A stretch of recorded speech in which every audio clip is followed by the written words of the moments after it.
Hey guys, this is Derek from Pacific Coast Auto here in Japan, and we're looking here at a 2003 Suzuki Every van. And this is quite interesting because this is a relatively new one compared to the ones that we usually have on this channel. This is a Joy Pop Turbo version of it, and so you get the Turbo 660cc, 64 horsepower in this one. So it was bought from auction. It's going to be sent to Canada, so let's go over the auction inspection sheet, then I'll go over the car, and then the interior and exterior and all of that in a second here. Okay, so 2003 Every wagon made by Suzuki, Joy Pop Turbo Edition, 660cc, auction grade 4 with an interior grade B. 130 kilometers on here, still had current registration, hence the yellow K plates. And look at that, fog lights are on. Original silver, no sales points here.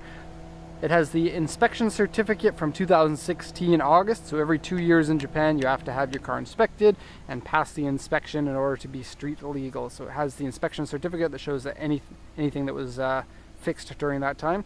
Also comes with the owner's manual and other warranty papers and sheets and stuff like that. The report says steering wheel wear. The bed has some stains. Aftermarket steering wheel with a question mark. No, aftermarket wheels with a question mark. That's interesting. I mentioned that in the wheel and tire check. They're aluminum wheels, which is a little bit weird for a K-van to have aluminum wheels. Better than steel ones, I guess. Various scratches and dents. And then looking at the body here, we have some mild scratches and dents everywhere. We have A2 over here, which is kind of a bigger scratch. AU2 here, and an A3 here. And all of that's on the website if you want to know what that means. Okay, so let's do the once around here. And compared to older ones, these ones feel a lot more civilized, less crashy when you drive it. Transmission shifts nicely. Steering is easy with power steering. The earlier models don't come with power steering. A lot of great visibility. Small vehicle, but lots of interior room. The interior seats are kind of interesting because they fold flat into the floor, and I'll show you when we get inside there. K-van. Yes, very interesting outside of Japan because of the size of this. And it's hard to believe how small these are, but it's almost a quarter of the size of a full-size van. And looks very awkward next to other vehicles like an F-150 or an E-150. Okay, so let's take a look at damages here. So we got foggy headlight on this side, whereas on the other side it's not foggy. I do like the chrome grille, and I think the looks of it are kind of fun. In fact, here comes a newer version of the same van, so have a look as it drives by. That was fun.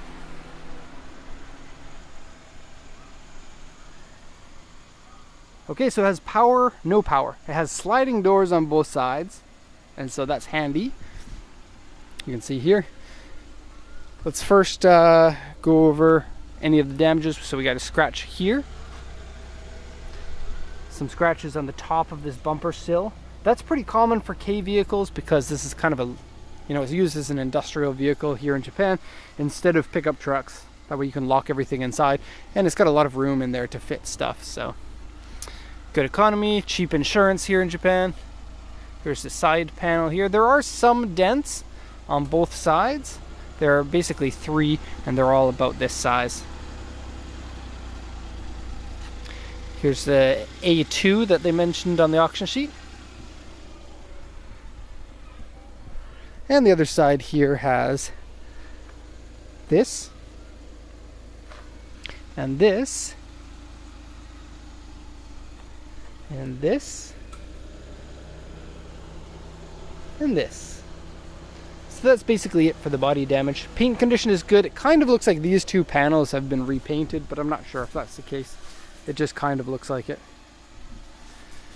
Okay, kind of interesting to see the front wheels that close to the front of the car. Likewise the back ones as well. But that's how that you fit the maximum amount of space inside the vehicle, is push those wheels right to the corners. Okay, open it up and see all the interior.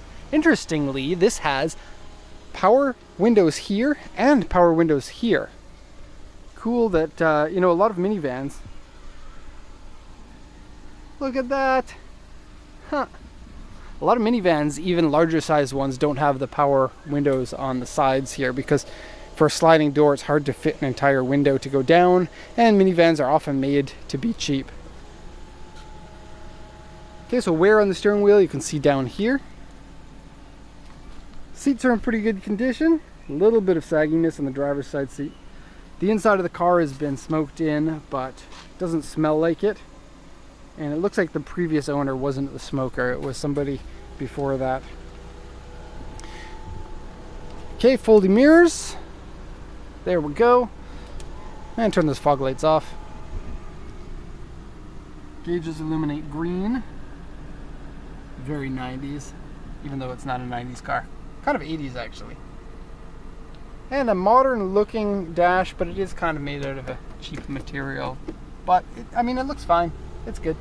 And a shifter that's right there in the dashboard, sticking out, ready for you to grab it. Yes, and it feels good. Nice size. Look at that boot. AC works, so that's good. Mechanically, everything seems to work. Power steering feels good. The brakes feel good. The throttle response feels good. Some wear on the carpet there. And oddly, more wear on the passenger side. Usually you'll get more wear on the driver's side because when you drive, the driver's always in there. The passenger is usually only in there for a portion of the trips. So maybe somebody in the passenger seat had ADD like me and couldn't stop rubbing their feet on the floor. And I've already learned to stop rubbing my feet on the floor, but maybe that person hasn't yet. What's this? Ooh, a place to put things. That's kind of weird. It's big in there. And then a place to put your glasses. What's up? You got glasses? Put your glasses in there. Okay, a weird cup holder down here. And then another cup holder, so you get the doubles. Passenger can get that one because she's been rubbing her feet on the floor. She doesn't deserve the good one. Or he. You know, sometimes I'm not saying she just because only girls sit in the passenger seat. Okay, so I got some weird seat setup going on here, and I set them that way just so you can see what it's like. The regular seats in the back here, they can slide backwards and forwards, which is an odd thing for seats that can also fold into the floor. Usually the ones that can do the fold into the floor here, they don't also slide backwards and forwards. So that's in the full back position. You can see that you get acres of leg room here, more than a 5 Series, probably about the same as a 7 Series. When you own this, you can tell all your friends, I got more leg room than a 7 Series. Place for cups. And easy to flip the seat down, but not easy when you only have one hand and the other hand is holding the camera. Can't do it. So I'm just going to leave it at that.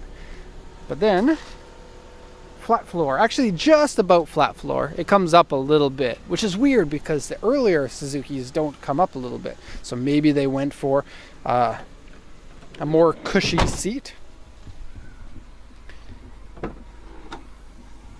Open the back. Opens up tall enough that you're not going to hit your head on it. 5'10" people. We can if we want to, but we don't have to hit our heads. If you're taller than that, be careful. I used to own a vehicle called a Lada Niva, which is really weird for Canada because they almost don't exist there. And the hatchback on that is known for attacking people in the head. If you've ever owned a Lada Niva before, you probably know what I'm talking about. And if you don't know what those are, you should go Google it. It's a really funny vehicle. For Europe, they're pretty common. They're in a lot of European countries, but in Canada, it's like one in every town, maybe, if that. Okay, so plenty of space. Turbo, yeah. And then the engine goes underneath the front seat. Oh no! Oh yes, that's mine! I was like, who's coming down my street? Oh, it's my car! My car, named Street. That's funny. F1, did you see that? There's an F1 badge on that. Okay, so this opens up to get to the engine room. And there's the tiny little engine. Look at that. My hand is almost bigger than the engine. cool. And the battery sits in there as well. Kind of cool little package here. I do like it. I'm pleasantly surprised at how much I like this compared to the older ones, and so this car gets the official thumbs up, and the other hand holding the camera gives a thumbs up too. So hope you enjoyed the video. If you have any questions, please let me know. Otherwise, thank you very much for watching and have a nice day.